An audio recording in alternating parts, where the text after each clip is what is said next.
All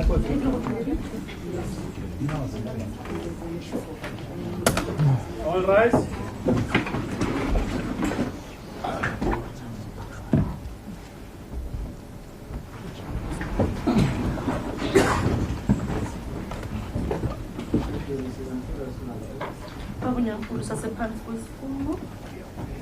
My lord.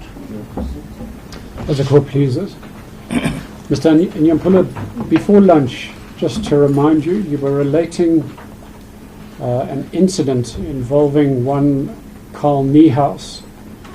And you had mentioned that on your arrival at the second floor cells, on a certain morning, you were asked to quickly head up to the 10th floor. Could you just remind the court, why did the security branch turn you around and ask you to rush to the 10th floor? What was the request about? Ngaphambi kokuthi sithathe ikhefu ke siye lunchini bokhuluma ngo-Carl Niehaus ngalesi sehlakalo senzekile lapha e-second floor awusitshele ke ukuthi security branch ke bebathi uphuthume uye phezulu e-10th floor bebathi uyenzani khona ngiyobikela u-Arthur B. Cronwright uthi now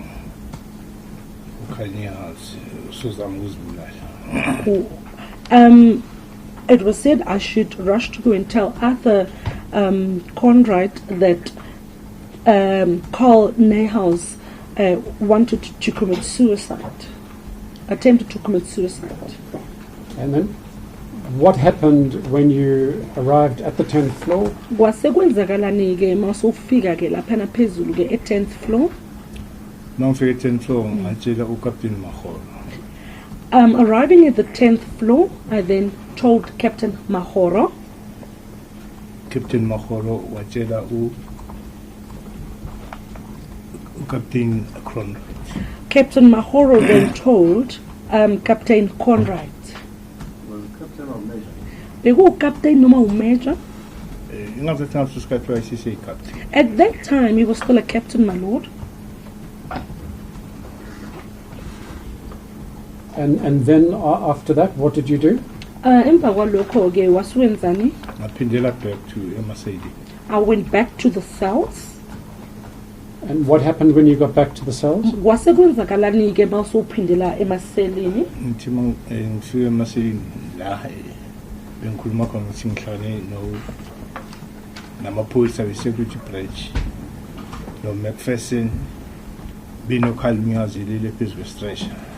When I went back to the second floor, and I did explain where I met up with the security branch officers and McPherson, they were carrying a stretcher where Carl Niehaus were laying on. When you say a stretcher, like an ambulance stretcher? Mautu stretcher, is stretcher lesi sasema ambulance into fanale? Yeah, this is ambulance.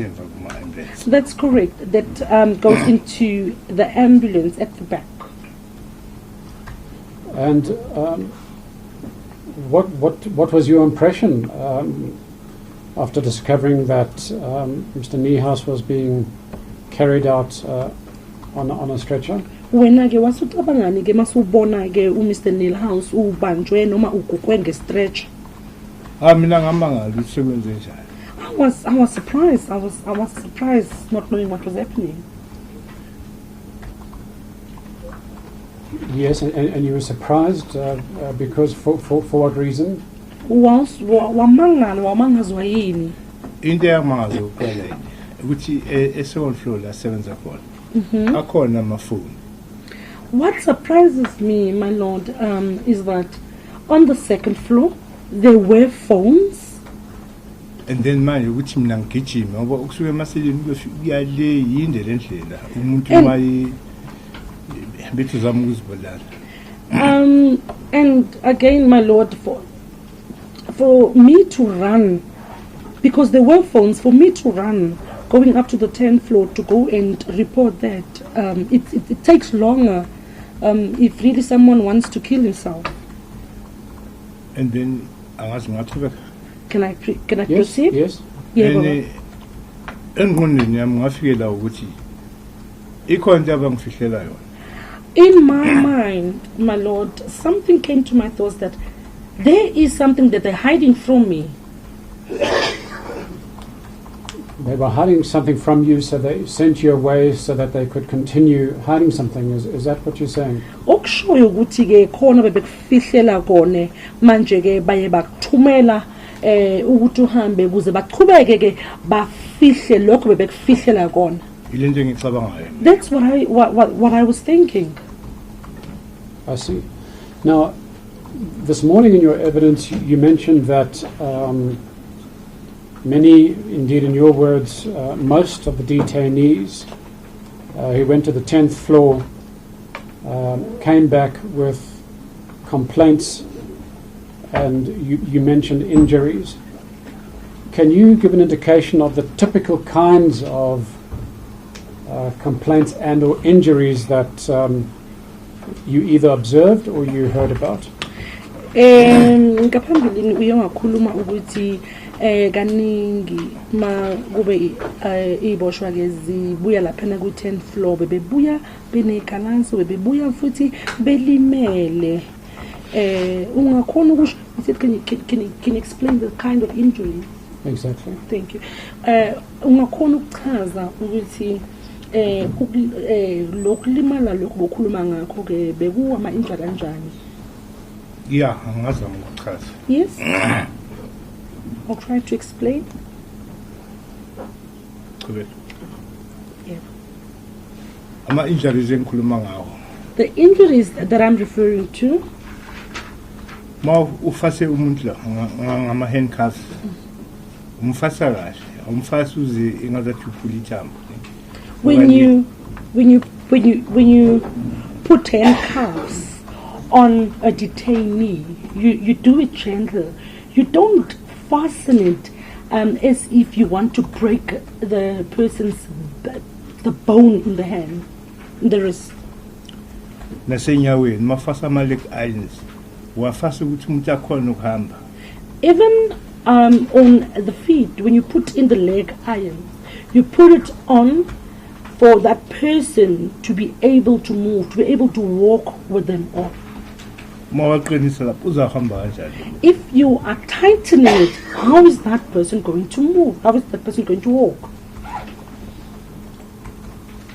So, Lieutenant Pulu, did you yourself see the injuries from these handcuffs and leg irons?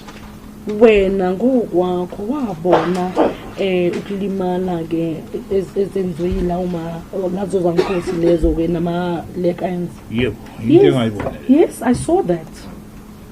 And can you give any other examples of injuries? Ungakhona usho ke namanye ke ngokulimala okunye fe okubonile wena. Nabanye bebengikhomisile ukuthi bheka la. Bebecishela ugwayi phezulu. And others were showing me visible injuries. They would say, look, they were killing a cigarette, or they were switching a cigarette on my flesh. They would show, and witnesses showing, my Lord, on his arm, the inside of his arm, his left arm. So you were shown injuries from cigarette burns. Did detainees show you injuries, other injuries besides those?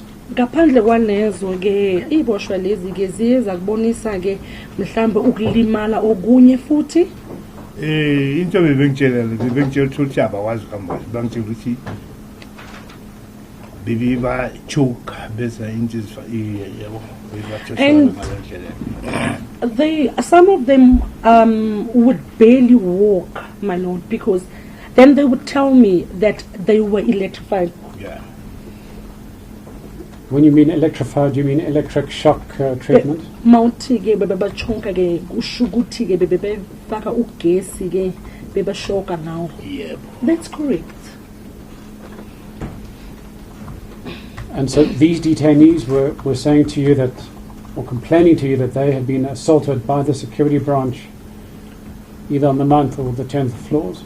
Manje ke la leboshwa lezi ke bezikhalaza kuwena ke zitshela wena ke ukuthi ke balimazwe noma bayenziwe konke lokho kwenzeke kubona ke lapha nako mhlambe ku 9th floor noma ku 10th floor.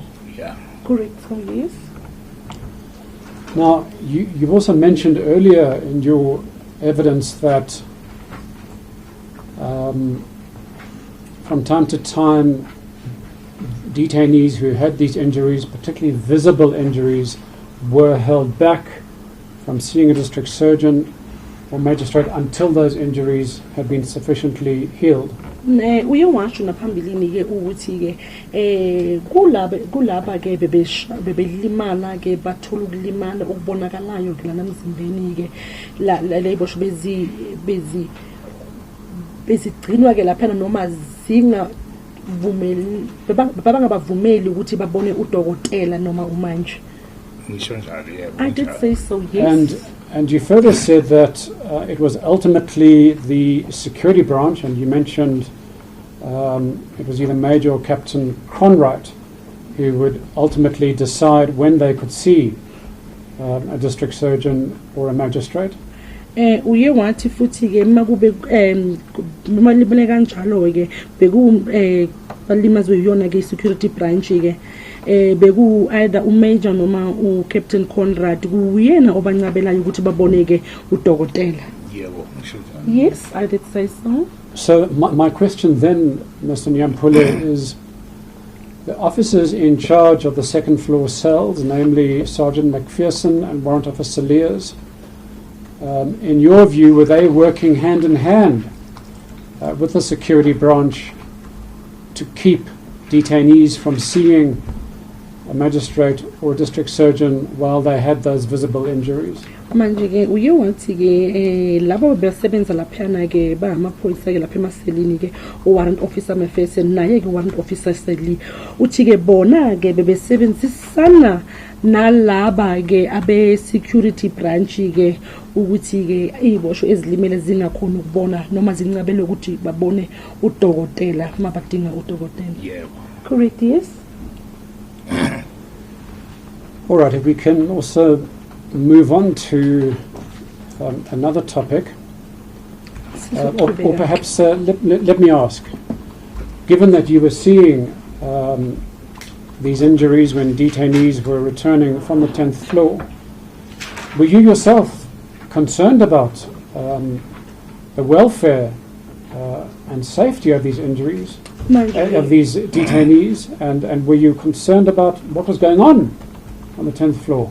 Manje ke wena ngokwakho ke ngoba njengoba wona uzibonela ke mababuya ke lapha ke lama detainee elimele mababuya lapha ke ku 10th floor wena ngokwakho ke bunokhathazeka futhi ke bunokhathazeka mababona balimela ngendlela balimela ngakho babuya lapha ku 10th floor. Right, ngikhathazeka. Yes, I was concerned. Bangabantu because they are human.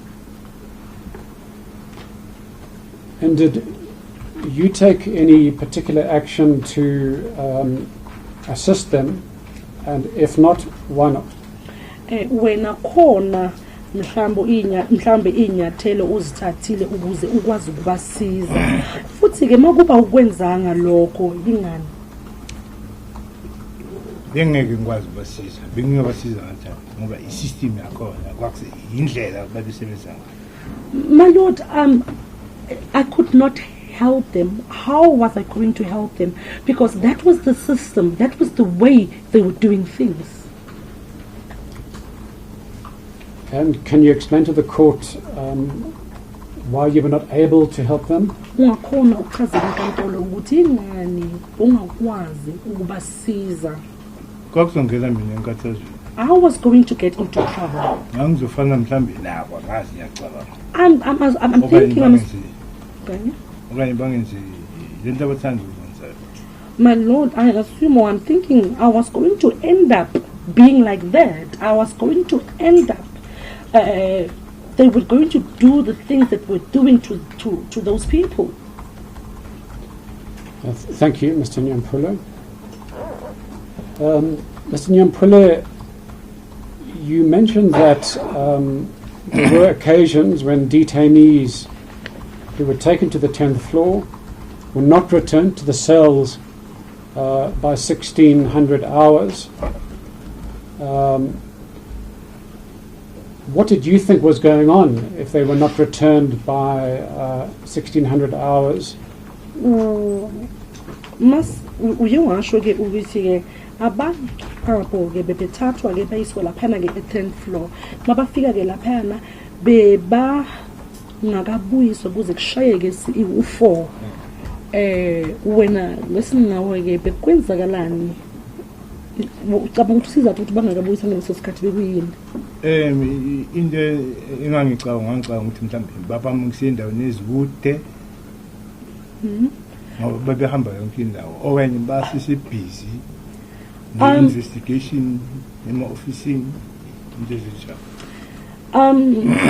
To me, I thought maybe they were taken to far places and they're not back yet. They were busy with investigation, or either they were still busy with them up there and they're not done with them yet. And you go on to say that sometimes in the morning you would find that the detainees were back in the cells. Uye waqhubeka wathi ke ngezinye inkathi ke mawufika ekseni bowufika uthole ukuthi bona ke iboshwe sebebuyile bengaphakathi lapha emaseleni. Yes, I did say that. And after hours, when you were not around, how do you think they were able to get those detainees back into those cells? And when I mean they, I mean the security branch. Can you please just repeat that for me?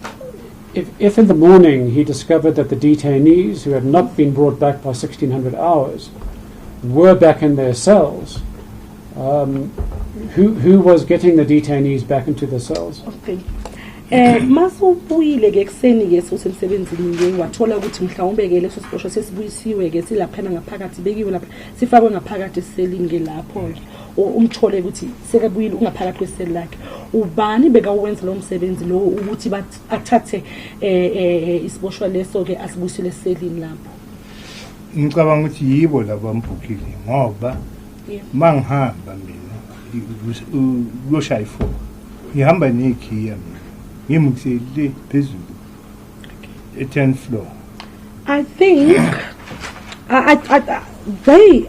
I think they were the ones who booked the people who booked out the detainee. I think they were the ones who brought back the detainee back into the cell, because when I leave at 4 o'clock, I take the keys, I take it up to the 10th floor and hand it over. So are you saying that the security branch had access to the cells after hours at night time? Manje uthi ke security branch lena ke beyikhona ukungena ke laphana ke after hours wena masungekho ke maselini laphana. Ayona bengena beyikhona ukungena. Yes, they had access. They could go in. And if they wanted to access particular cells, they could do so? Manje ke makube bafuna ukuyongena kuyisel ethizeni nje noma yiphi ke bebangakwenza lokho. Easy. Can you explain why it would be easy? Ungakhona ukuchaza ingani beku easy. Ikhiya zikubo banazi ikhiya. Because the keys are with them. They ikhiya engikhuluma ikhiya zilokho lezi is a padlock. The keys are with them. The keys that I'm talking about, it's the padlock key. The keys are in their possession. Right, but they would have needed more than one set of keys to get into the cell. Kodwa bebadinga ke ikeys eziningi ukuthi bakwazi ukungena ngaphakathi kwesel. Uniform branch yayihlala ikhona lapha abelungu be-uniform branch ku-second floor kwakungabelungu strictly. The white people, the uniform branch, they had the keys. The ones that was stationed there, it was white police officers, white strictly. And why are you emphasizing that those particular officers were white? Manje ubani yingani usikezela ukuthi lawo maphoyisa beku abelungu. Kungani ngithi kwangabelungu Why am I emphasizing that it was whites? Lapha ngafika kunabelungu kungekho abantu bebengasebenzi abanyama wakusebenza belungu kuphela. When I came there to work there were whites. There were no black people. Black people never worked there. I suppose what I'm getting at, Mr. Nyampula, is, but correct me if I'm wrong, are you suggesting that there was some collaboration between the staff on the second floor cells and the security branch? Lokhu engizokubuza khona manje uzongitshela makube akusikona akusiqiniso wena okushoyo ukuthi ke lapha ke istaff lesi nje kusho ukuthi uniform ucabanga ukuthi bebasebenzisana nabantu balaphena phezulu. Into engicabangayo. That's what I'm thinking. I see. And you mentioned in your affidavit an example of what happened one night when you discovered 2 detainees in one cell. Can you just elaborate on that example? Uye washo ukuthi ngobunye ubusuku ke uye wabona ke wathola unababosha babili eselene lodwa. Akuchaze kabanzi ngalokho ukuthi kuyenzakalani lapha. Yeah, ngizama ukuchaza la yilo ukuthi ngiyahamba mangivala. Iditheni neditheni lisendaweni yalo. Ngikhile. When I left, each and every detainee was in his own place and I locked. Mangibuya ngakusasa. Sengicheka. Ngithola ukuthi lo abela akasekho la. O mhlambe elinye seli sebayi2 abatiseli. When I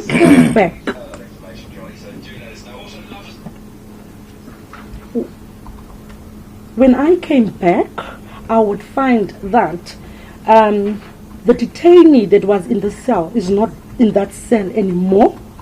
And when I check in another cell, there were two detainees in one cell. Indeed, sir. And what is your explanation for that? Kuyangimangaza mina ngoba umthetho walapha umuntu uhlala 1 mama abazali bayi2 bafakwa ubani. Okay. It surprised me because procedure there is 1 detainee in 1 cell. Now, if there's 2 detainees in 1 cell, who did that? Who put them in 1 cell? And who could possibly have done that? Bani bengakwenza lokho? Abengakwenza akekho umunye ngaphandle kwi-security branch because liyanda indawo ye-security branch. Okay, no one else could do that except the security branch because that place was of the security branch. And you're also saying in your affidavit that the movement of detainees at night was common. Mr. Nyampula, why do you say that?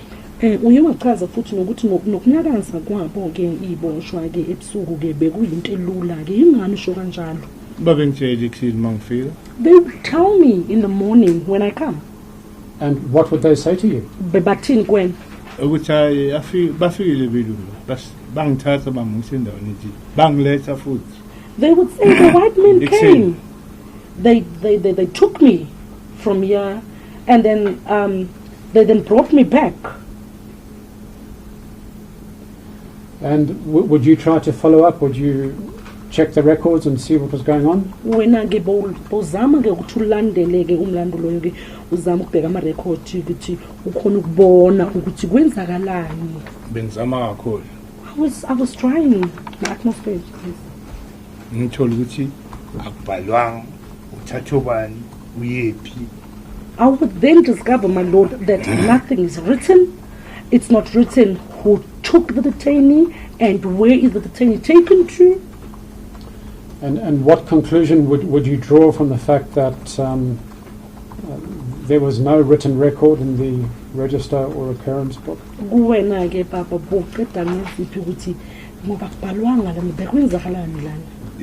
Kimi ngathatha ukuthi bazenzela into abayithandayo. To me, what came to my mind was that they are doing as they please at their own time. And so when you say they, who is they? Mauti ba, obani labo khuluma ngabo. Ngikhuluma abantu abamhlophe. I'm talking about the white men. Or the white people. The white people from?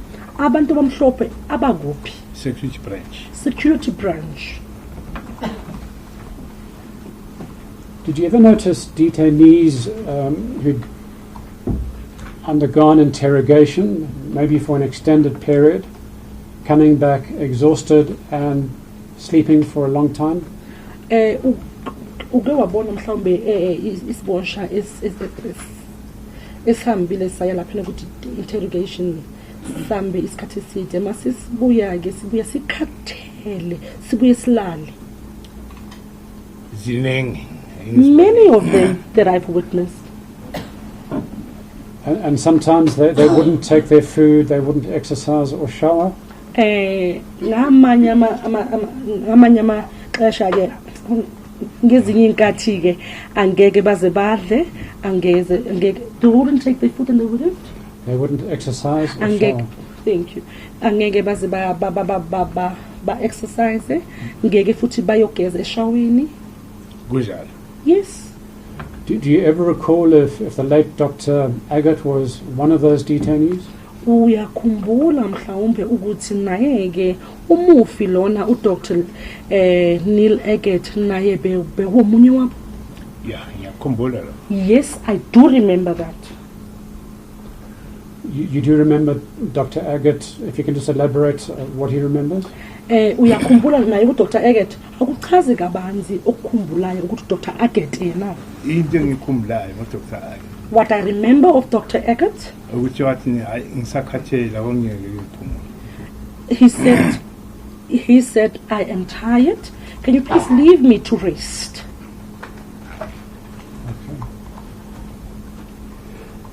Okay. Was that on one occasion or more than one occasion? Lokhu kwenzeka kanye noma kaningi?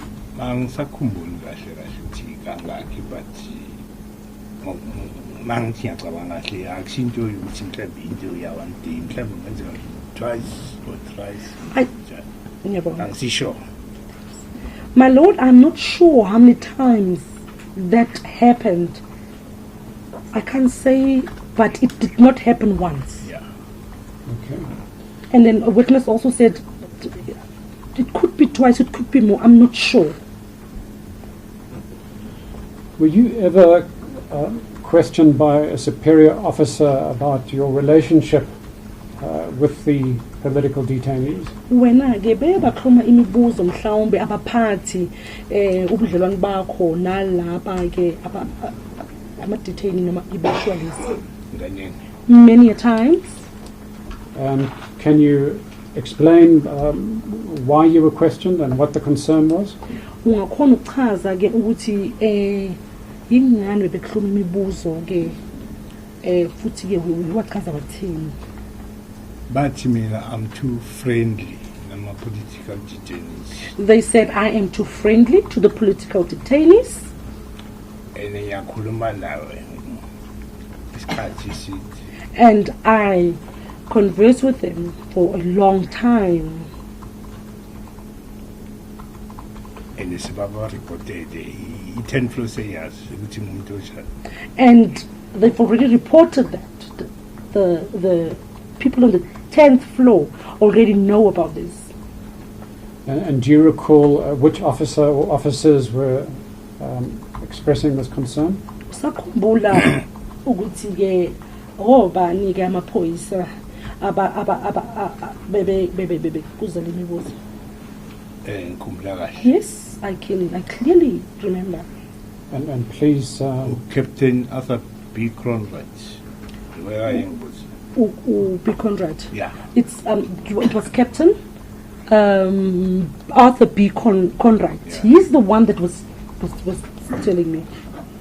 And what was your response to his accusation? wena ke wasupha una uthini noma wasumphendula ke uthini ke ngale intsolo lezi ke anazo kuwena? ngathi mina akangitransfer angisuse emaseleni. I said to him, he should transfer me. He should take me away from the cells. And after that, did you adjust your conduct in any way? Emva kwalokho ke wazama ke ukuthi ke unciphise kancane. Yeah, ngazama kakhulu. Yes, I did not little but big adjustments.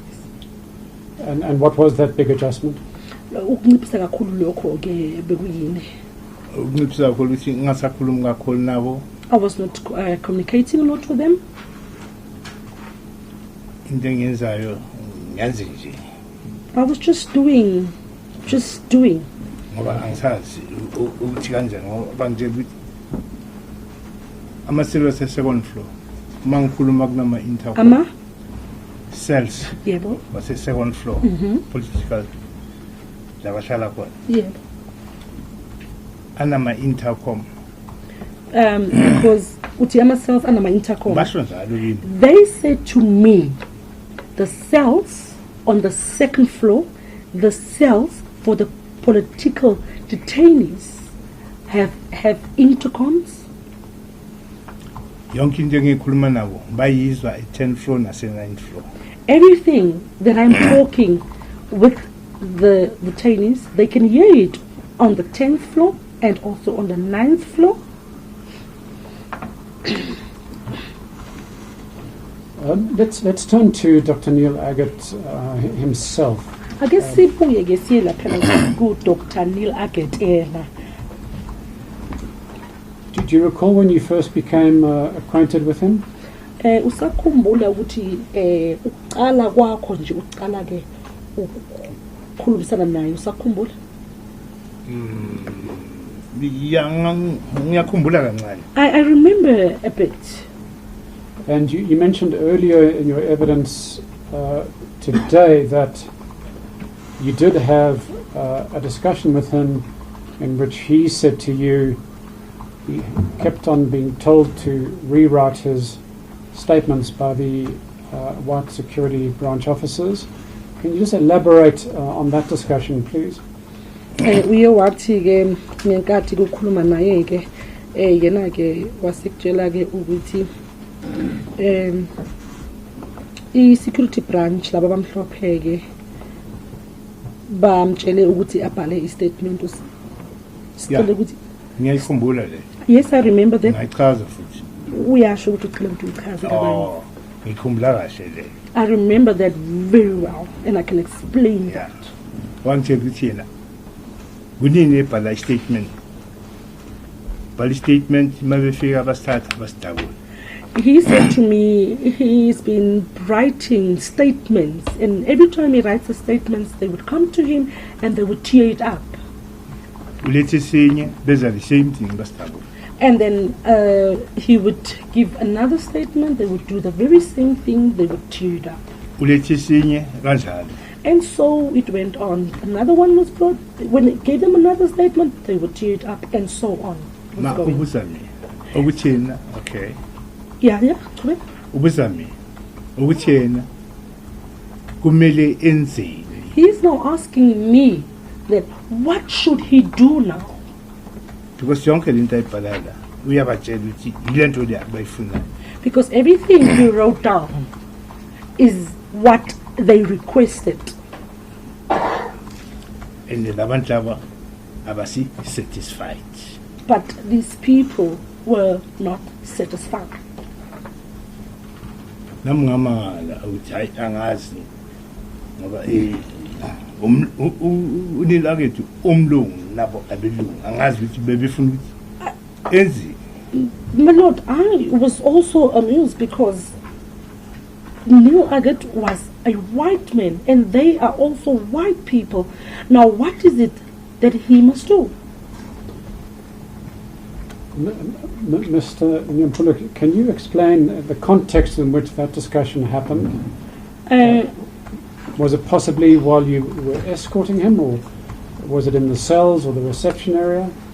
Babu Ngiyavuleka akuchaze ke ukuthi ke nkathi nikhuluma leyo nkulumo leyo ke nikhulume nikuphi bekaseseli noma bekuyisikhathi mhlawumbe escorta noma ngisikhumbula kahle leso sikhathi. I remember very well that time. Yeah. Ilesikhathi ngihamba ngithatha ama-complaints wonke ama-political detail. It was at the time when I was doing my rounds taking complaints from all the political detainees. Baze ngafika kuye. I then also got to him. And then wangitshela ke He then, yeah. Kwakangathi kuyi-complain. Kumele ngibhale nami ukuthi idala ibhala yenza kanje. Okay. When I got to him, he then related that to me. It was like a complaint. So I had to write and note down everything what he was telling me. So that was his complaint. He didn't complain about anything else. Manje ke bekuyicomplain yakhe ke leyo ke akukho okunye complain ngakho.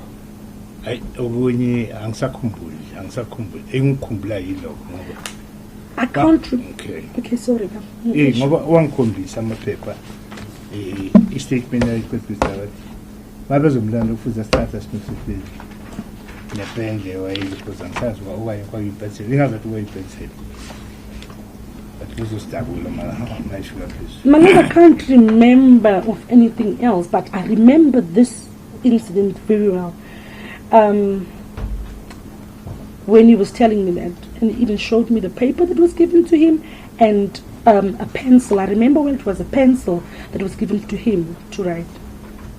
Yes, and indeed you state in your affidavit that he didn't have complaints of injuries, at least to yourself. Is that correct?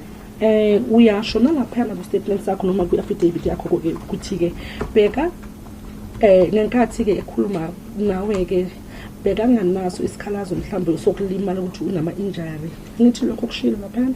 Yeah, ngishilo loba angikhumbula. No, I don't remember. Did you ever have occasion to see inside Neil Aggett's cell, and in particular what he had in his cell?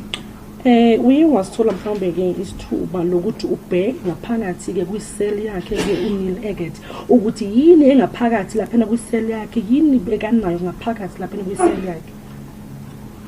Angifuna uqamba manga iseli kaNeil Aggett ngangangeni nje ngangitshela ukuthi ungangeni lapha bazongena ebilungu okanye sebengenile ngangitshela nje My Lord, I do not want to lie. To me, I've never entered Neil Aggett's cell because I was told by the white men not to go into Neil Aggett's office. They would say to me they will go in or they have already been in that cell. So I was not entering that cell. Just to be clear, Mr. Nyampula, are you talking about when you had occasion to search cells? You were told not to go into Dr. Aggett's cell? Besifuna nje ukusicaciseleke mawusus lokhu utshelwe kona makube mele usearche ama-cell kulapho bakutshele khona ukuthi ungangeni kwi-cell yakhe ke uNeil Aggett. Yeah, ngisho kanjalo ngoba i-cell kaNeil Aggett ngatshelwa kuthiwa uzibanibani uSili noMcPherson yibo abazasesha iseli yakhe. Yes, even with that, I was not entering Dr. Neil Aggett's cell. I was told that McPherson and Silly they will be the officers who will search Dr. Neil Aggett's cell. Mina no Sergeant Patose sasesha amanye amaseli bebeshela ukuthi wena nina hambani kuleli Myself and Sergeant Patose were told not to enter into or to search Dr. Neil Aggett's cell. They will then instruct us and tell us which cells to enter and search. And was it McPherson and Cilliers who were giving those instructions, or were there others saying McPherson and Cilliers will tell you what cells you can enter or not? Lokhu utshelwa uMcPherson noCilliers noma utshelwe omunye noma abanye ukuthi uMcPherson noCilliers ibona abazongena baseshe laphana eselini yakhe uDr Aggett. Bengitshelwa yibo bethu uSilly senior uMcPherson. McPherson senior uPatos. Yeah. They were the two that would tell me, that would give me those instructions. Usilliers? Yeah, uSilly senior yaga McPherson. McPherson senior kaPatos. Ngiyabonga. Cilliers were a senior to McPherson. He was McPherson's senior, and then McPherson was the senior to Patos. Yeah. Yes.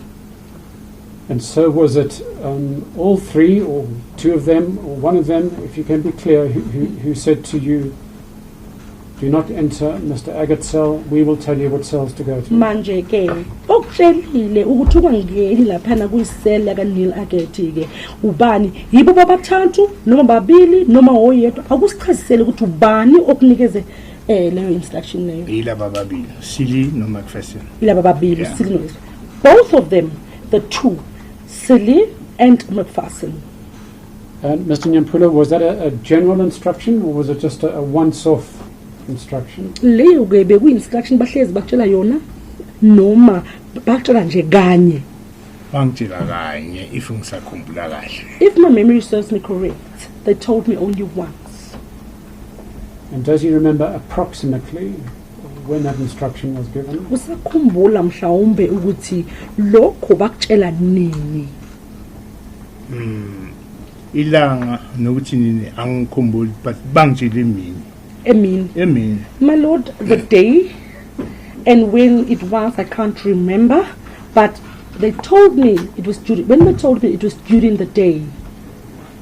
It was during the day, but you can't remember the month, whether it was perhaps in December 1981 or perhaps in January or February 1982. Awuyikhumbuli mhlawumbe ke inyanga, mhlawumbe kungaba uDecember ke ngo1981 noma ke mhlawumbe uFebruary ngo1982 awusakhumbuli inyanga. Hayi iminyaka ngizakhumbule minenge iminyaka, it's close to 40 years okay. My lord, I won't be able, I can't remember which year it was. It is long, it happened a long time ago, close to 40 years. Yes, no, I appreciate that. But was it perhaps closer to the time of Neil Aggett's death, or was it perhaps closer to the time of his initial detention? Uthi yebo yakuzwisisa ke lokho kodwa bekuseduze kokushona kwakhe ke uDr Neil Aggett noma bekusondelene la eqeda ukuboshwa khona. Ngokwami ingazathi ila wayeceda khona ukuboshwa.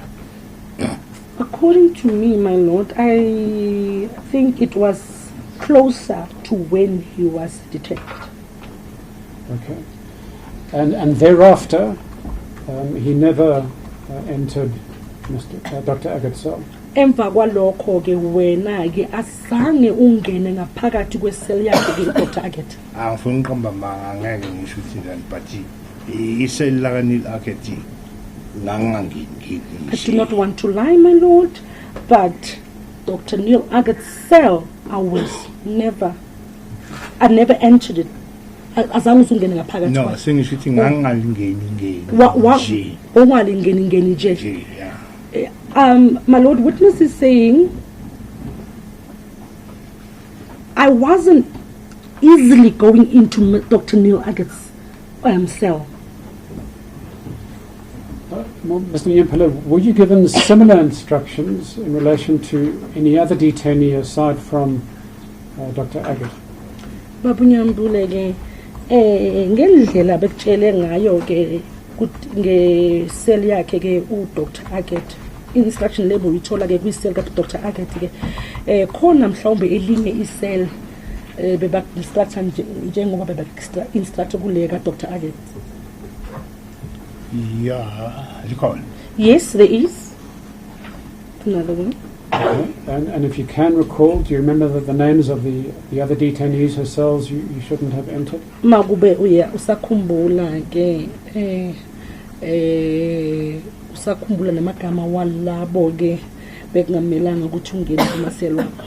Yeah. Yes. Solomon Mahlangu. Solomon Mahlangu. Manye loyo.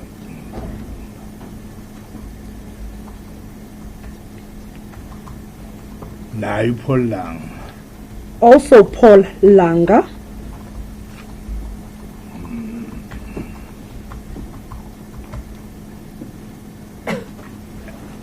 Engakhumbulayo yilawo wamanje. For now, these are the ones that I remember, my lord. Okay, thank you. How did you get to learn of the death of Dr. Neil Aggett? Manje ke wena uthole kanjani ukuthi ke uDr Neil Aggett sekeshonile? Mina ngizwe ngoCaptain Maholo thina abantu abamnyama sitshele uCaptain Maholo le i-10th floor. 10th floor. We were told, us the black officers were told by Captain Mahoro, and we were told on the 10th floor. And what were you told? Natshelwana. Uthi khona omunye osoyiblele emaseli. We were told that one of the detainees has killed himself in the cells. Sabuza ngithi ubani? We asked, who? Basho bathi uDr Neil Aggett. We were then told that it is Dr. Neil Aggett. Sabuza thina ukuthi uzibulale kanjani? We then asked, how did he kill himself? Bathi bamthole ezilengisile. They then said to us they found him hanging.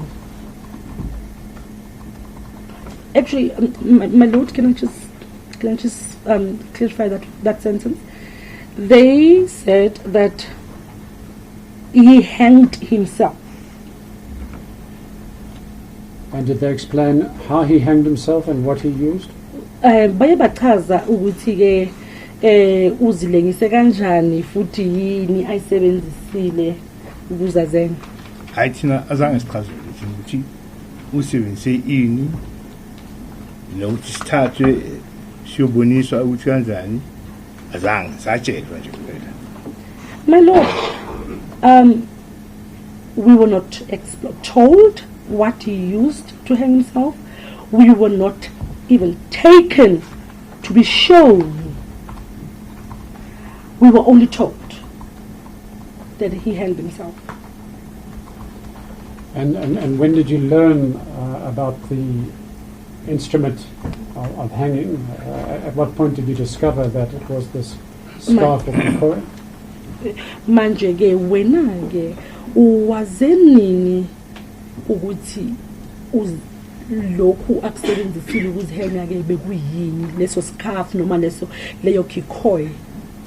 Mina ngibone manje sokudala ngasuke sokufika kimi umphenyi osebenza la kule Inquest. Okay.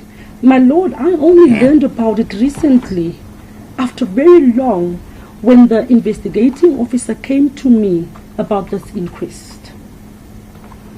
To be clear, you're talking about this inquest now, or you're talking about the 1982 inquest? Lalela ukhuluma ngalena inquest leya manje noma ukhuluma ngale ya 1982 inquest beyenziwa? Ngikhuluma ngale. I'm referring to this one. And what was your response when you eventually learned that Dr. Neil Aggett had allegedly hung himself with this Kikoi? Wena ke wasuthini ke noma irespond yakho yathini ke usuthola manje ukuthi uDr Neil Aggett ke wazi henga ke noma wazilengisa ngaleyo nto ngaleyo nto abayibiza ukuthi Kikoi? Ngathuka mina ngathi hawu ngiyaqala uyibona ngoba wayiphethe ilokhuza ifoto kanje eyakhona. I was shocked, my lord, because it was the very first time for me to see that, because he had a photo of it. Ma into engimangazayo mina yinye ukuthi yonke le gangli ile ye-security branch sonke lesikhathi lesi abasikhombisi ukuthi nasi isithombe uzihenge kanje. You know what also surprised me is that this gang, these people, the security branch, my lord, they never showed us, or maybe a photo saying this is the way how he hanged himself. Do you think they should have? Yeah,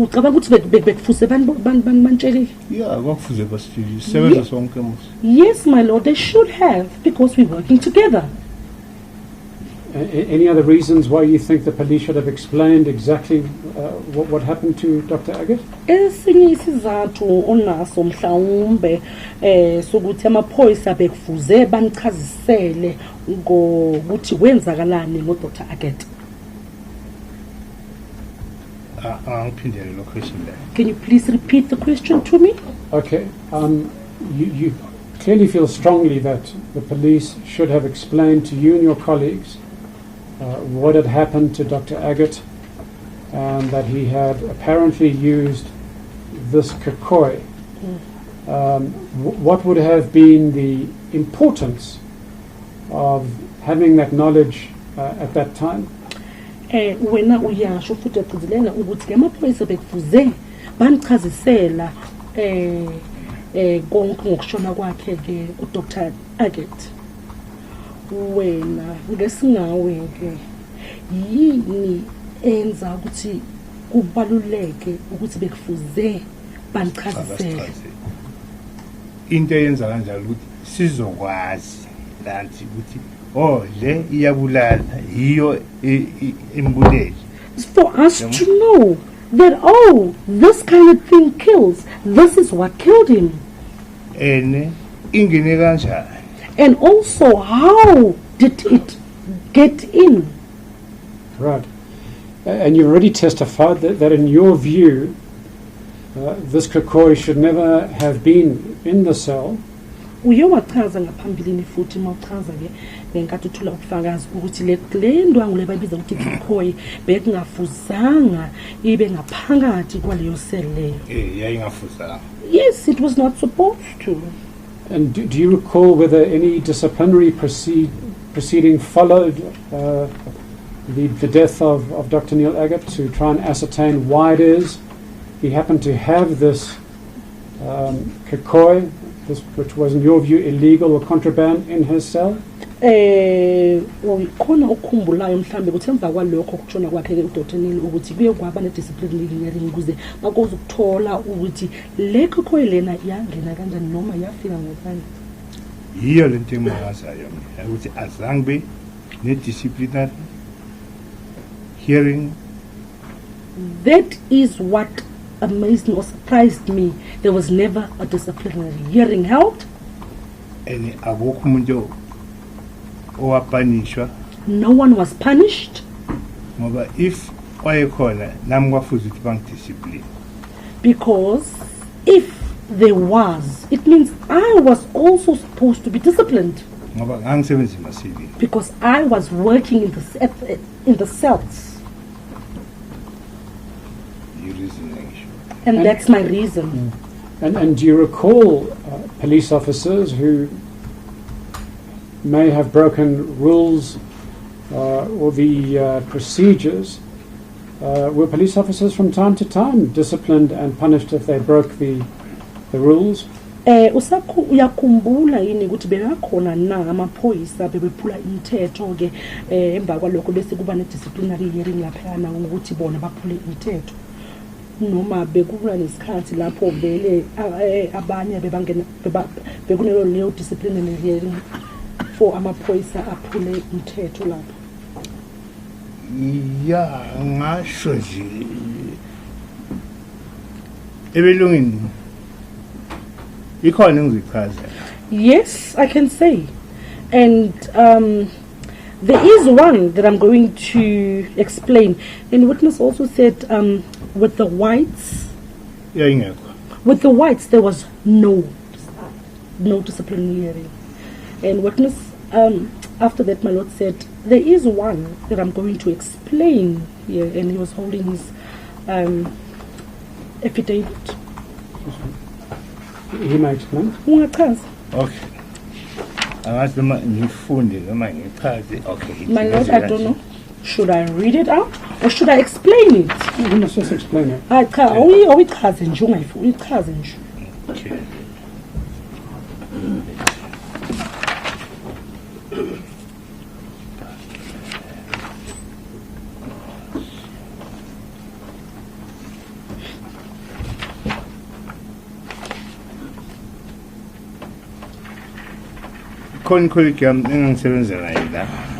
There was a colleague of mine which we used to work together. Yeah. So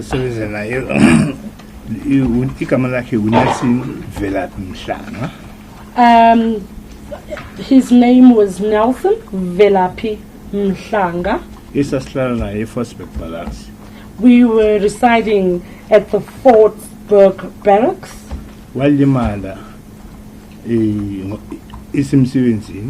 He got an injury on duty. The same job as a security. He got an injury on his head. The witness is touching on the left side of his head. My lord, just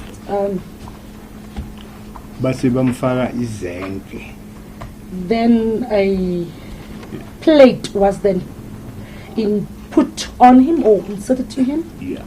And then until we akasawazi ukwenza umsebenzi sokumele athole umsebenzi ngazathi ulayithanyana. And it then came out that he can't do his duties anymore, but he can only do a lighter duty. So umsebenzi wayenza itiya at 10th floor. So he was making tea. His duties was making tea on the 10th floor. Ukusuka la sahlala khona eFortsburg Barracks uya John Foster Square bisamba ngenyawo. From where we were residing at Fortsburg Barracks, going to work at John Foster Square, we were walking barefoot when we go to work. We start mhlambe 15 minutes or 20 minutes ukusuka kufika umsebenzi. It took us approximately 15 to 20 minutes to get to work from where we resided. Mr. Nyampulo, just because we don't have too much time, you said you were going to give us an example of an incident in which there was some discipline. Perhaps you can move to that incident.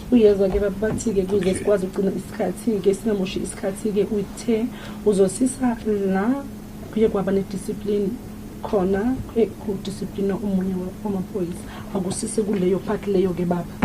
Okay. Yena lo uVelaphi lo ngikhuluma ngayo. The same person which I'm talking about, this Velaphi, uye kwatholakala ukuthi uke wakhuluma ne-political detainee. He once spoke to a political detainee. And then i-political detainee engazathi yamcela ukuthi ne ngoba ubuya ngase-Piet Retief lo uVelaphi lo. Velaphi was originally from Piet Retief, so this detainee asked something from him. Kwafuze athathe umlayezo amuse kubo ePiet Retief. He asked him to take a message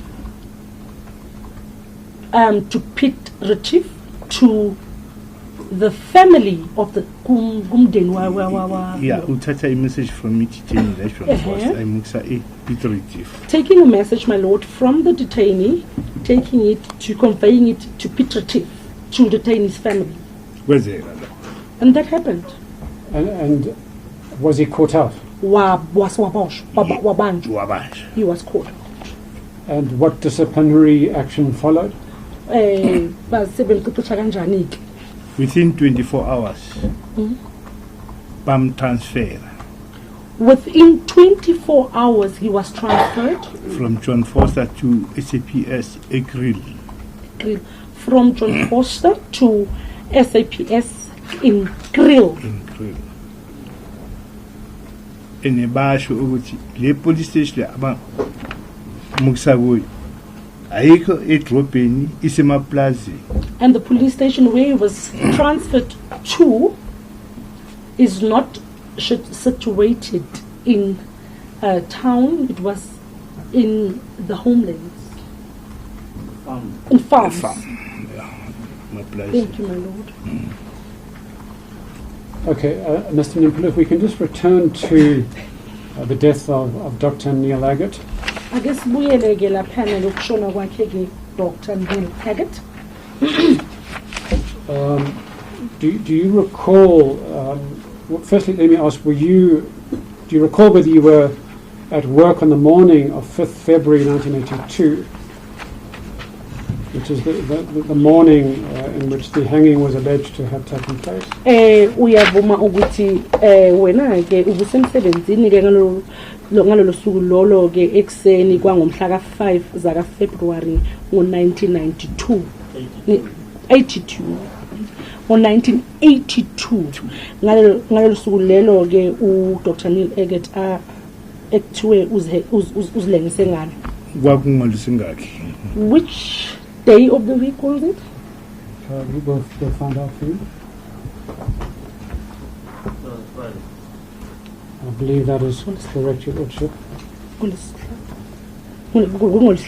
Friday. Okay, Friday. Friday? Hey, hang on. Ilanga salikhumbula kahle. I can't remember the day so well, my lord. Well, we will confirm the day of the week. I'm told that it was a Friday. But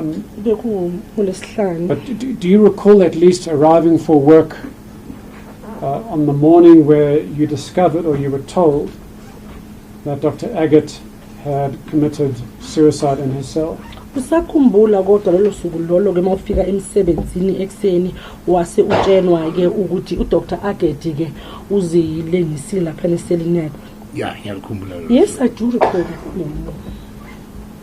And can you explain what happened when you, I'm assuming, but correct me if I'm wrong, that you then went, you typically reported for work on the 10th floor and then you would go down to the second floor cells. Is that what happened on that day? Ngiyacabanga ke ukuthi wena ke ufikile ke laphana ke mawufika mawuzireport laphana ukuthi ukhona umsebenzini waya laphana ku 10th floor emva kwalokho ke wase uya laphana ku second floor ke uya la usebenza khona kunjalo? No, akusenjalo. No.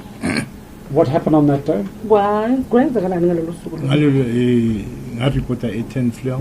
I reported on the 10th floor. Siba ni meeting no Captain Mahoro. We had a meeting with Captain Mahoro. Uye osela ukuthi kwenzeke lokhu nalokhu. He is the one who informed us what transpired. And then in la yisho wathini basise busy abelungu baye emasili. What he also told us, my lord, he says the white people are still busy at the cells. That's what I remember. And then ngizothola a further notice ukuthi ngiyanini emasili. And it was also said to me, I will get a further notice when to go down to the cells. So, just reminding ourselves from your earlier evidence about the morning meeting on the 10th floor, you had mentioned that was around 7:15, 7:30. So am I right in saying that that was the time you were told about Neil Aggett's death? Asesikhulumile ngesikhathi ofike ngaso ke laphana ke kuyi 10th floor ngesikhathi meeting ke uye washo ke ukuthi bekungabo 10:80 ke noma ko 7:30 ke lapha past 7 lezi nkathi lezo mawutshelwa mawuya laphana uyela i-meeting. Mangeli meeting Yes, that's the time. So did you then wait on the 10th floor until you were instructed to head down to the cells? Wasuwenzani ke walinda ke laphana kwi 10th floor kuze bakutshele ke ukuthi ungehla ke uyenzansi ke maselini. Yep. Yes. And do you remember approximately how long you had to wait on the 10th floor before you were given that instruction? Usakhumbula ke ukuthi ke uye walinda isikhathi esingakanani ke lapha na kwi-10th floor ngaphambi ukuthi bakutshele ke ukuthi ungehla? Now see isikhathi ngoba ingazathi ngaya emaselini after 12 okanye after It was a long time, my lord. If my memory serves me correct, I went down to the cell. in the afternoon.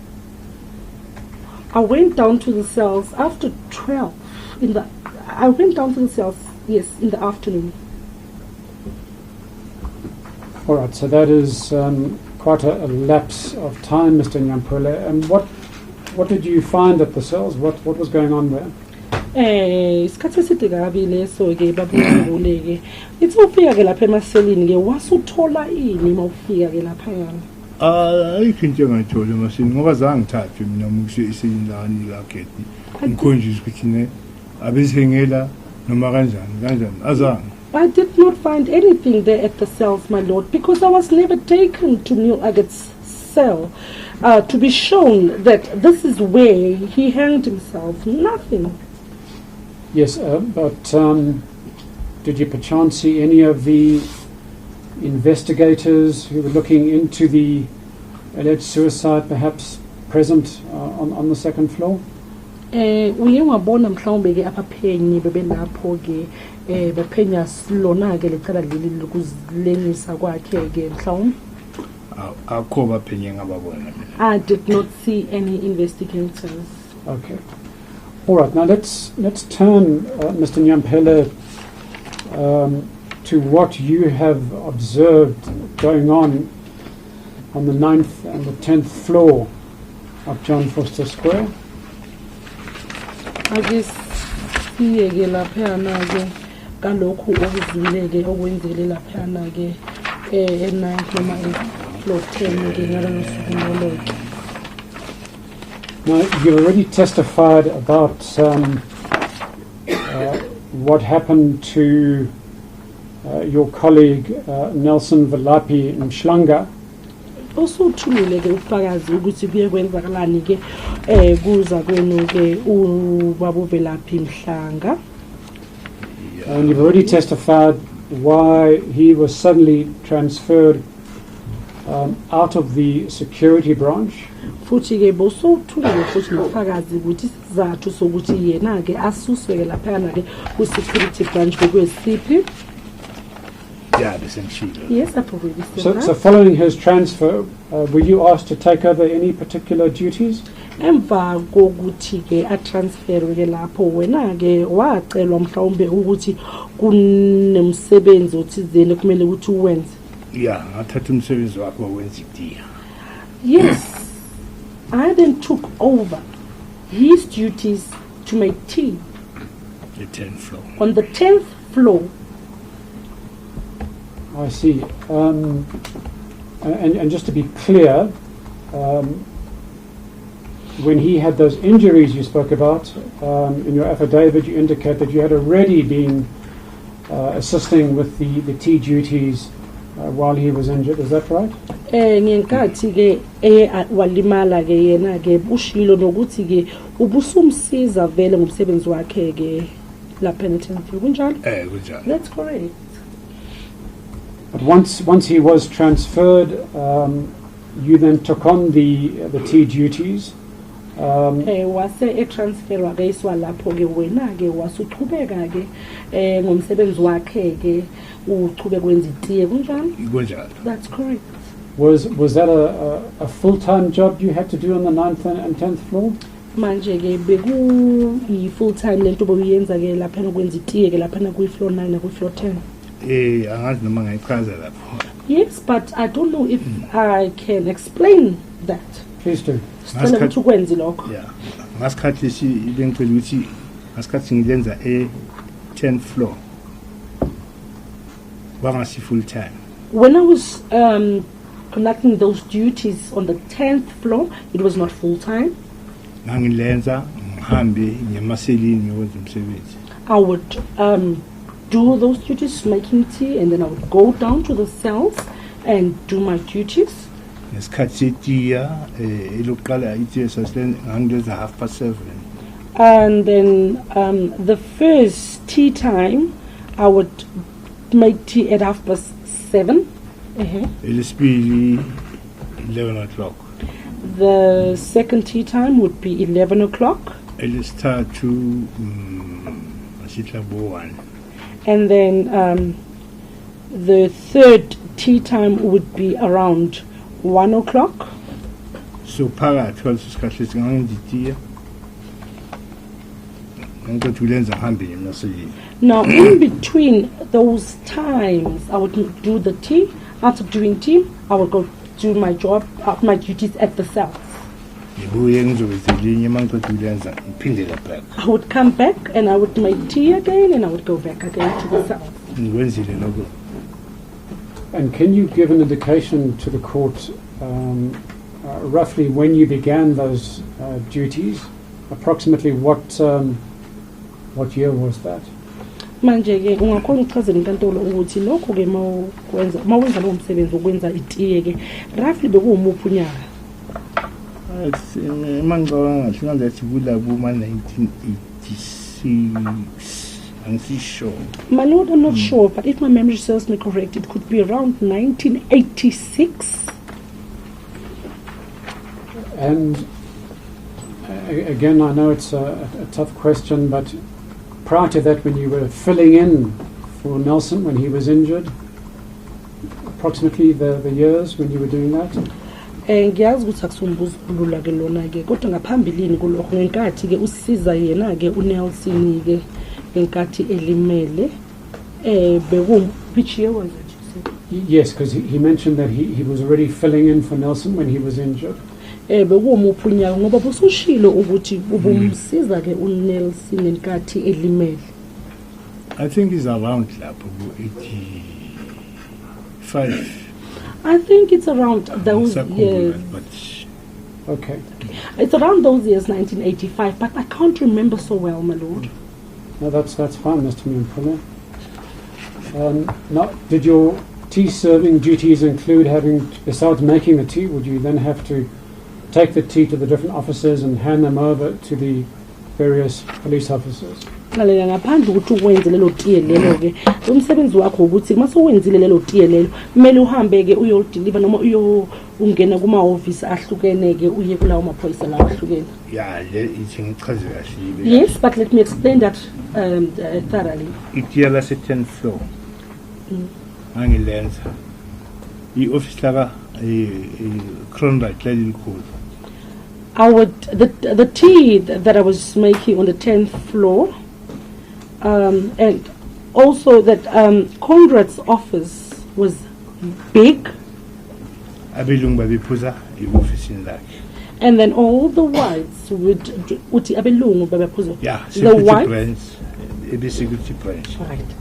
The whites of the security branch, they would all drink tea in his office.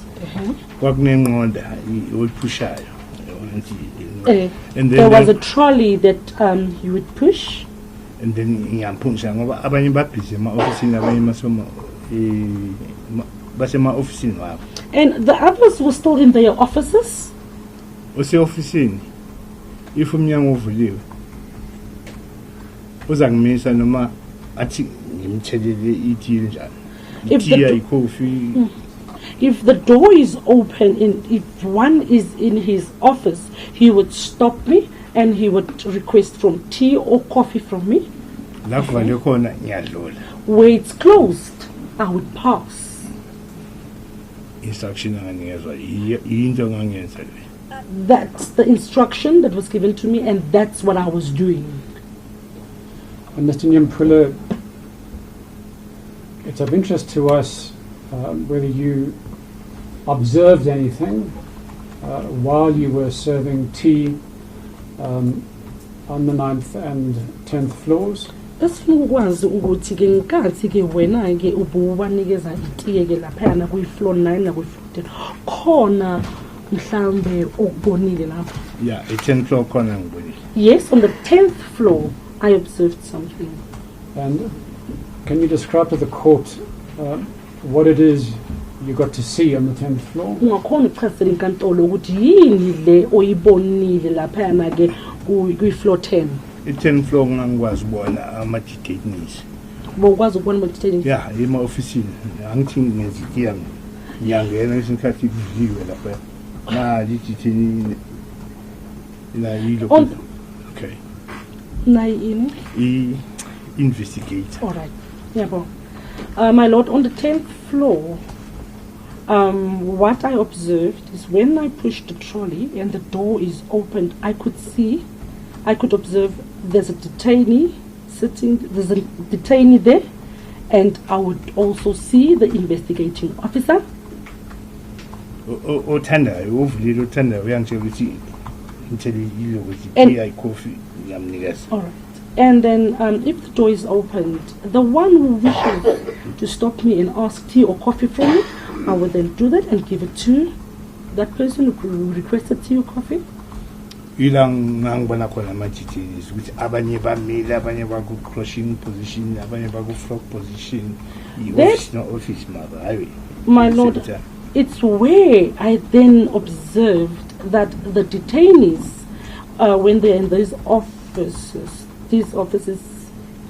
I would observe the position they would be in. Some of them would be in some of them would be in frog positions, like a frog. Some of them would squat. Some of them would stretch their hands forward. Some of them would stretch their hands upwards. And some of them would also stretch their hands, my lord, sideways. And did you wonder to yourself what was going on in those offices when they were in these unusual positions? Manje kuwena ke upumangala ukuthi ke yingani labantu laba bame ngokungajwayelanga kanje. Yeah, ngangimangala but kwabuya lo ngasikhathi ngisisemashini ukuthi bayabamisa le babenza kanje so ngiyakubona ke manje. My lord, yes, to me I was amazed, but it came back to my thoughts that at the time when I was working at the cells, that this is what they do to them when they are here on top in the office. Yeah, ilento bebengitshela ukuthi babenza kanje. And it is what bona and that is what the detainees told me what it's done to them in those offices. Now I'm seeing it for myself. And what else did you observe while you were on the 10th floor? Ukupho kunye oye wakubona ngenkathi ke ulaphana ke kwi-floor 10? 10th floor. Mr. Pulichian talking about when a door happened to be open and you were serving tea. Lalela ke lana sikhuluma ngenkathi ke wena ke ubanikeza itiye ke makuba umnyango uvulekile. Makuba umnyango uvulekile ngibona idetainee ngaphakathi limile hlezi ilento laliyenza ngaphakathi ngibona. When the door is open, I would see the detainee being inside the office, either sitting or standing or be doing whatever he's been doing there. To be a little more precise, did you ever see any other abuse? Ukuya kabanzi nje khona mhlawumbe okunye ukuhlukumeza okubonile laphayana ngaphandle kwalokho sokushilo. Okay, hayi iloko kwakucommon lokuthi bashaywa ngempama yonke lento hayi into yayicommon there. My lord, I also observe what was common there. They would be assaulted with slaps, open hand. That was a common thing that was happening there. No, they're common. It was common. It was common. And any other form of assault that you might have witnessed? Khona okunye mhlawumbe ukushaya uye wakubona. Ngaphandle kokwema naloku engishila angikhumbule kwenye. Well, apart from standing and all that I've already mentioned, That's all. There's no other. langazi makhona ngicela ngikhumbuze. But if there is any other thing that you can remind me of, I ask you to remind me. Okay, now I'm not going to remind you. I can only ask you to recall. Angikwazi ukukhumbuza kodwa angikwazi ukukhumbuza kodwa ngingakutshela. But Ngingasho kuphela kuwena okukhumbulayo. let's move on. Make sichubeke phambili.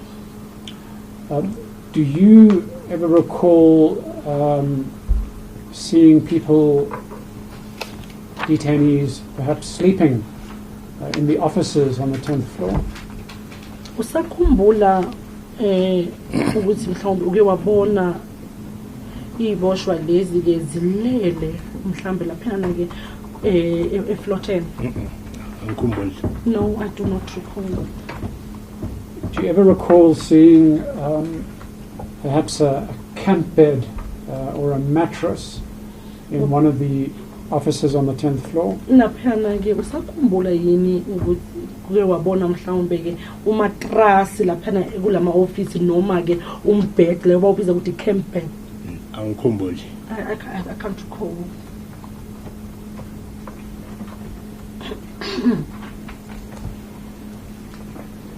Were the heads of detainees sometimes covered?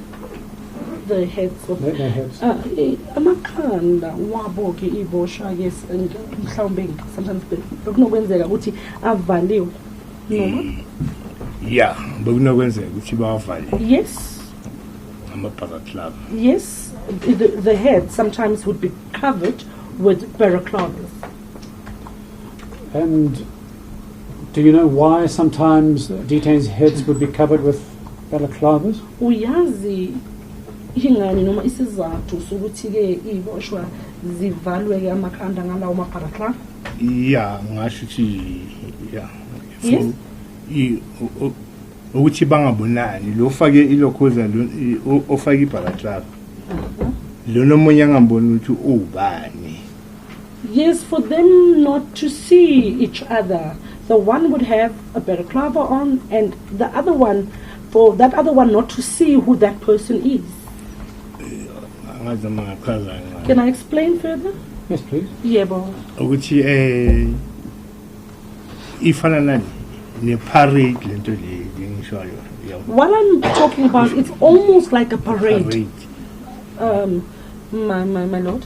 Lo ofake ilokhoza uyakwazi ukubona lo ongafanga lo uma emkhomba kanje angazi ukuthi ukhonjwa ubani ngoba lo uvile nje babekhombana labantu Abekhombana. yeah. The one that has the balaclava on, not to be able to see who the other is, because the balaclava, it's only opened at a piece. There's only the piece opening at the eyes and the nose. Yeah. The way witness is demonstrating, my lord, and these people were pointing one another. Okay, I'm not sure. People were pointing one another. Which people are pointing one another? Laba bantu bawuthi laba bantu bebekhombana ke abobani laba bantu laba bebekhombana. Asithi mabenza investigation at 10th floor Let's say when they're doing an investigation on the 10th floor, my lord, bathatha babhuka out laba abase 7th floor they would then book out the ones on the 2nd floor. at 10th floor kunamanye ama-detainees abawalethayo at 10th floor babhizi baconducta i-investigation. And then on the 10th floor, there would be others who is brought in. They are busy conducting an investigation. So laba abafake ilokhoza lithi mina bangifake ibharaklava. So these ones that's wearing these balaclavas, for instance, let's say I am wearing a balaclava, my lord. Baletha laba abalethayo. They will then bring these ones in that they brought in. Bayabuza uye loya. They will then ask, is that the one? Babuza elinye idetainee. Babuza idetainee leli. They asked the detainee which has the balaclava on. Law of Fagi balaclava. Yeah. Correct, so? Ushichi ngamanye amagama ikhomba.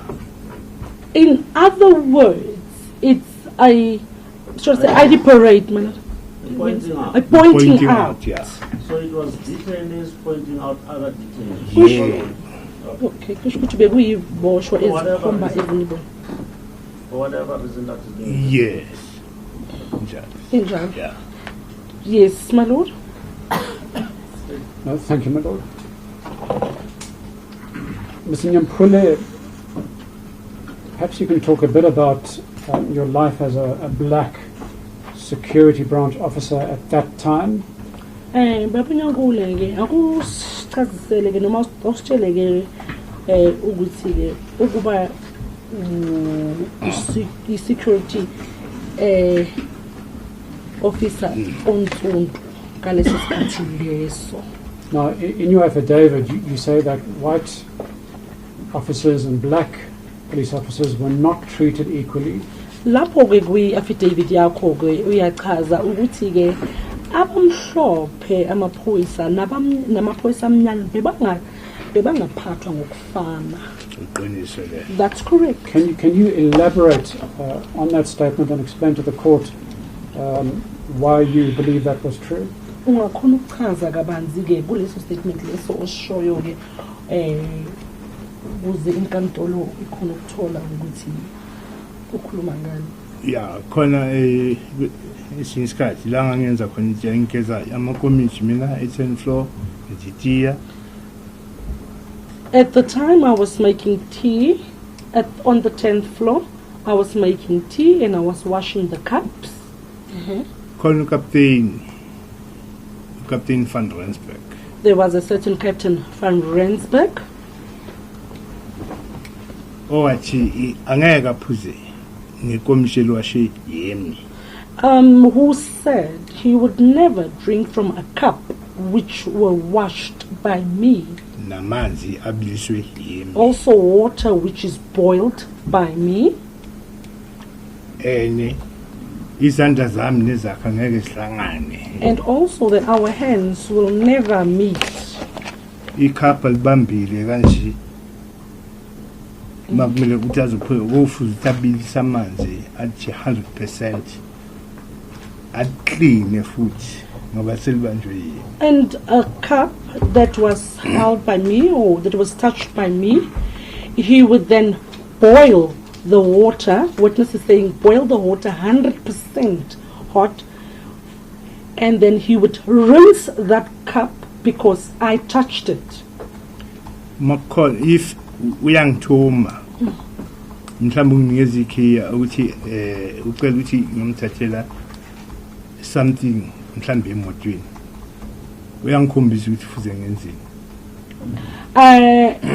He would send me to go and fetch something from the vehicle. He would then give me the key and he will show me what I'm supposed to do. Fuze ngikhongeze mina kanje. I must hold my hands like this. Athathe ikhiya ukhipha ikhiya kwami nazi ikhiya abishayidropa kanje. My lord, I must hold my hands like this, and witness is showing a position where he holds both his hands in a open both his hands next to each other, and then he would then give me the key by throwing the key to me from the air. I would then go and I would do what he has requested me to do. You've gone so far as to say that black police officers were treated like children. What do you mean by that? Waqhubeka wathi futhi ke amaphoyisa wabantu abamnyama ke bebephathwa njengengane. Ubusho ukuthini ngalokho? Bengisho ukuthi itshintshe umuntu ofana noCaptain Maholo futhi ukuthi ahlonishwe. Example, Captain Maholo, officer. For example, Captain Mahoro, he was supposed to be respected. Office. Because he's an officer. Mara bazomthetha ingazathi akashiyena ucaptain. But he would be treated as if he is not a captain. Mabam addressa baqala ngo-K. When they addressed him, they would start with the K word. Bese bathi captain. Then they would say captain. Amnandanje into nje. That was really not nice. Nathi kwesinye isikhathi uqala ngo-K. Even to us, they would start with the K word. Bese kuza let's say K constable, K sergeant, K what. Or they would, for example, they would say constable, then the K word, constable K, or sergeant or K. I don't know, maybe I should name out this K word that I'm referring to. But I think it is an unknown word. Oh. Unless there are other people who want to know that.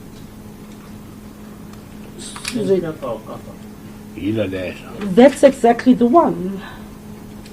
Yes. And Mr. Nyampula, in your affidavit, you also say that the black officers feared the white officers.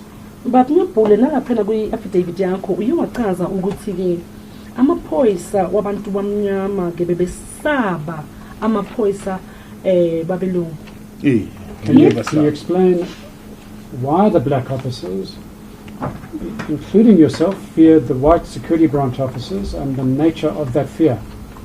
Ungakhona ukuchaza-ke ukuthi-ke yingani abamnyama bebesaba-ke amaphoyisa babelungu-ke futhi-ke ukusaba okunjani? Ukusaba kunjani? Labantu laba esasibisaba ebelungu ngoba ziningi izinto ezazenzeka ngabelungu. We were afraid of the whites because many things were happening.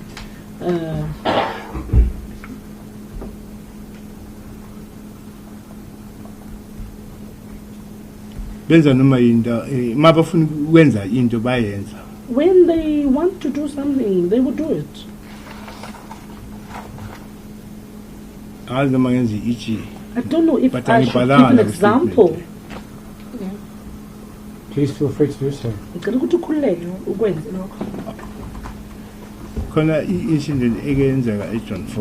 There was a certain incident that occurred at John Foster. The senior told a junior, this is now a white person that I'm talking about, telling a constable,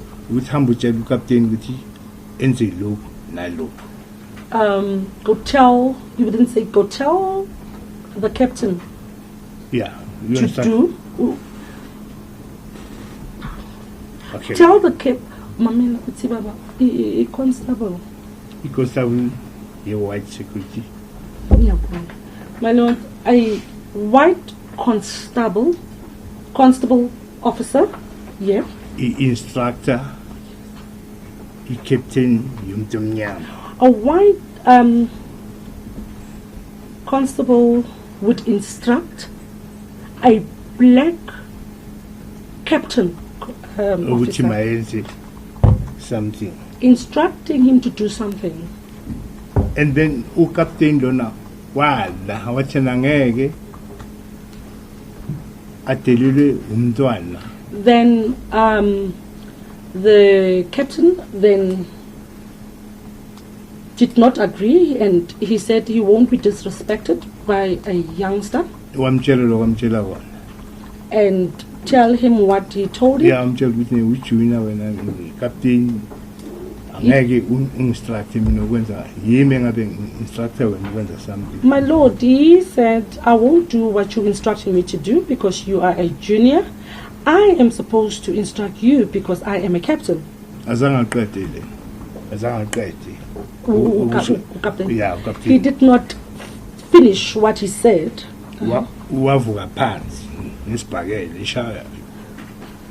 He then were assaulted my lord with a fist and he fell to the ground.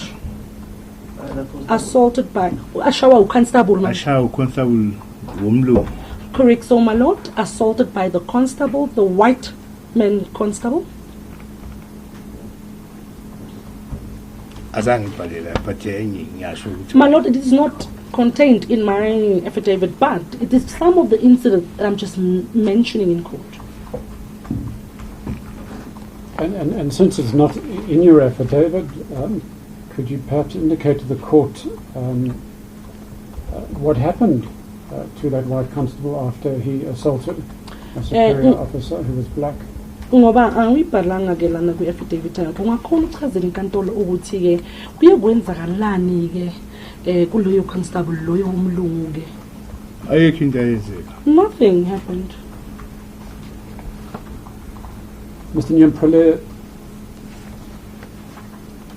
you say in your affidavit that you didn't complain about the abuse that you and other black officers sustained at the hands of the white security branch officers.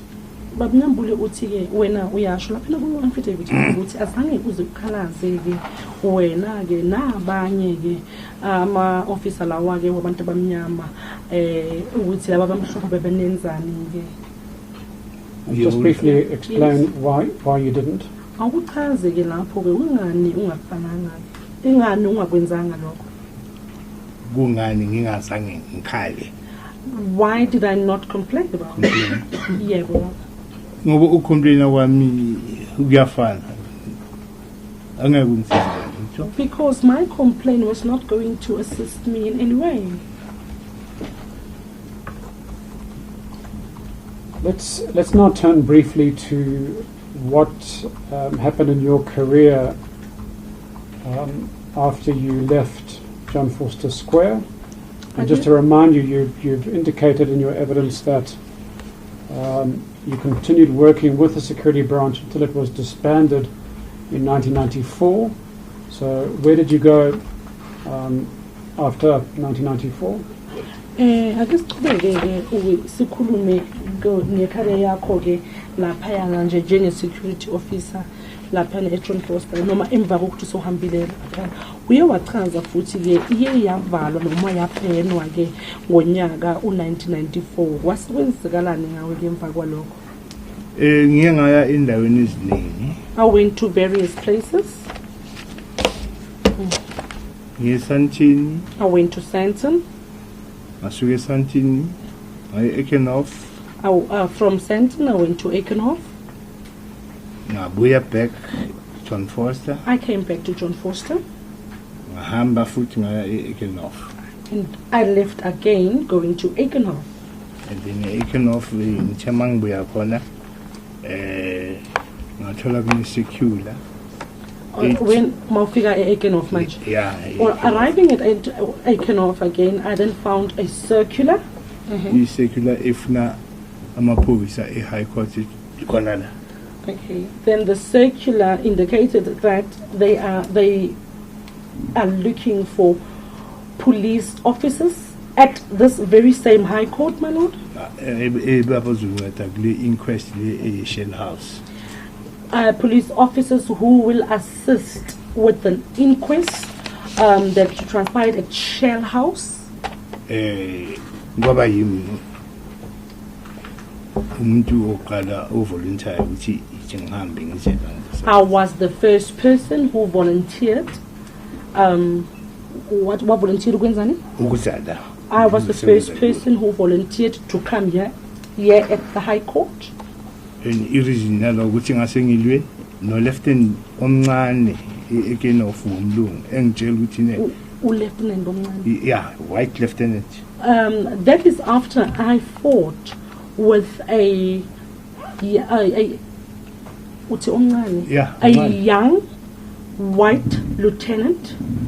Engitshela ukuthi every day mina fuze ngigeze imoto yakhe. Who instructed me that every day in the morning when I arrive, I should wash his car. This is after 1994. Emva ku 1994. Yeah, around that. Yes, around that, my lord.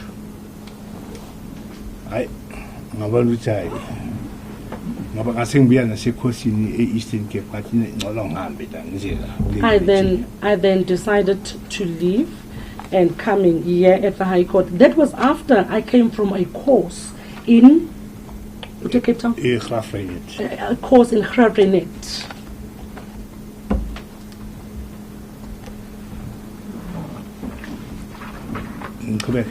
Can I proceed? Yes, please proceed. Okay. Finish your career. ngasebenza la azange saphindile lokho nje ngaze ngathathwa Azange usaphindile kuphi? azange saphindela emaphoyiseni. I then worked, I carried on working. I never returned back to the police. Bangithatha la e-High Court la. Here at the High Court, I was then taken. Kwaba ne-unity evulwa la abayibiza i-AG investigating unit. There's a certain unit that opened here at the High Court. High Court. Here at the High Court that was called the AG Investigating Unit. AG being Attorney General? Yeah, PFA. Yes. And can you just then conclude your career of you carried on working for the AG's investigation unit? Wasuqhubeka ke usebenzela ke i-AG Investigating Unit emva kwalokho. Emva kwalokho ngayiPretoria ngosebenzela iDaloverha. Daloverha. Yeah. Thereafter, I went to Pretoria, my lord, and I worked for Daloverha. Ngasuka Spelling sayo again. Daloverha D, i-Attorney General Image Board. Attorney General Image Board. uDaloverha bambiza D Oliveira. Okay, just to be clear, at that time there was an Attorney General by the name of D'Oliveira who was running a special investigation team, and you assisted that team with their investigation. Yeah. Manje ke ngaleso sikhathi bekunale team abayibiza ukuthi D'Oliveira ke wena ke wasusiza leyo team leyo ke ngokuphenya. The correct so yes. And then just for the sake of completeness, Mr. Nyamkhule, did you then rejoin the South African Police Service in 2009, and you worked at the West Rand Soweto Organised Crime Unit until 2013? Ukuqhubeka nje lana ke wena ke wase usebenzela ke isiphoyisa ke lapha ngonyaka u2009 usebenzela lapha eWest Rand wase usebenza kufika lapha ngonyaka u2013. Before ngizosebenzela ngasuka ngahamba eNPA. Before working there, West Rand, before West Rand. Yeah, before West Rand. Before working for the West Rand, my lord, I was working for the NPA. Ngasebenza under Gerinel. Yeah. I was working under Gerinel until by disbanded the unit. Until they also banned. Until disbanded. Angizwana baba? Scorpion. Yeah. Until they banned the Scorpion. Disbanded. Oh, yeah. The Scorpion unit. I then went to the West Rand. That's where I then retired. Thank you. My lord, I have no further questions for this witness. Yes, I noticed that the phone is almost 4. 10 minutes before 4. I'm sure we will not be able to present us unless people, the witnesses said quite a lot from last Friday. Do you want to start presentation now or tomorrow? My lord, I think it would be better tomorrow morning. Start tomorrow. Lord, I think it would be better if we start tomorrow. It's been a long day. Thank you. Thank you very much. Nyambula, thank you very much. You are not yet excused. Baba Nyambula, siyabonga kakhulu kodwa awukaqadedelwa inkantolo kumele ubuye ngithi. It's late in the day. We will start the cross-examination tomorrow morning at 9:30. That's the agreement. Lalela ke sesihambile isikhathi kodwa sasa sizoqhubeka la uzobuza khona ke imibuzo ke njengendlela bazongena ngakhona sizona baba. Okay. Well understood, my lord.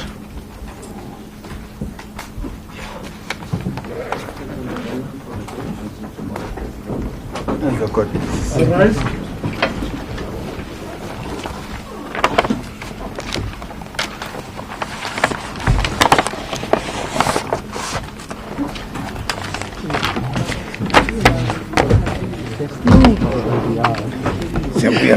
Yeah. I wasn't stuck around, but Unakuwa sasa. Angazi kuyadependa i-officer ngithumangithumela bathumele umuntu Okay. kodwa first time this is Yani afanye kubekile.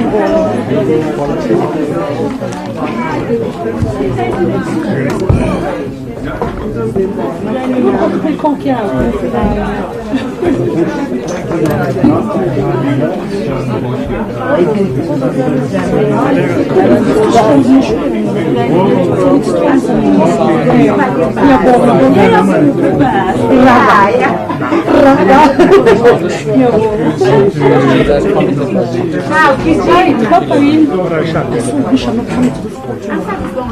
Hegeni sure. No, it's closer. It's H-E-G-E-N-I. you guys ready for tomorrow? Yeah. H-E-G-E-N-I. Get somewhere.